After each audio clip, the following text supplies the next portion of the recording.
اس مہینے میں روزے رکھیں۔ رسول اکرم صلی اللہ علیہ وآلہ وسلم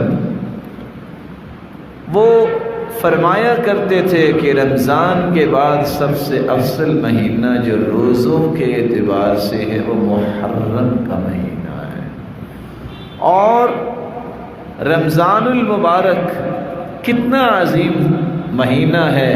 اللہ کے رسول رمضان کے بعد اگر زیادہ اہتمام کرتے روزوں کا تو محرم کا اہتمام کرتے، اور خصوصاً 10 محرم کا روزہ رکھنا نہ بھولیے، یہ 7واں کام ہے، کیونکہ حدیث کہتی ہے یکفر السنہ التی قبلہا، ایک گزرے ہوئے سال کے گناہوں کو اللہ معاف کر دیتے ہیں جو 10 محرم کا روزہ رکھتا ہے۔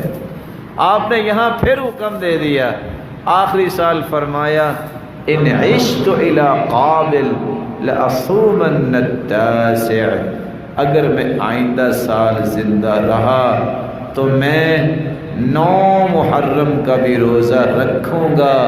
کیوں؟ میں مخالفت کرنا چاہتا ہوں یہودیوں کی۔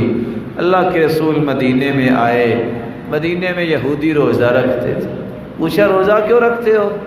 کہتے ہیں موسیٰ علیہ السلام کو اللہ تعالیٰ نے فرعون سے آزادی دی تھی، تو فرعون کے اس آزادی کی وجہ سے اللہ تعالیٰ نے جو موسیٰ کو عطا کی، شکرانے کا روزہ رکھتے۔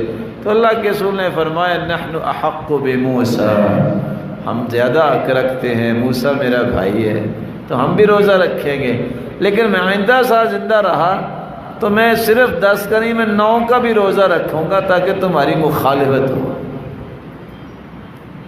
اس لیے 10 محرم کا روزہ رکھنا نہ بھولیے گا۔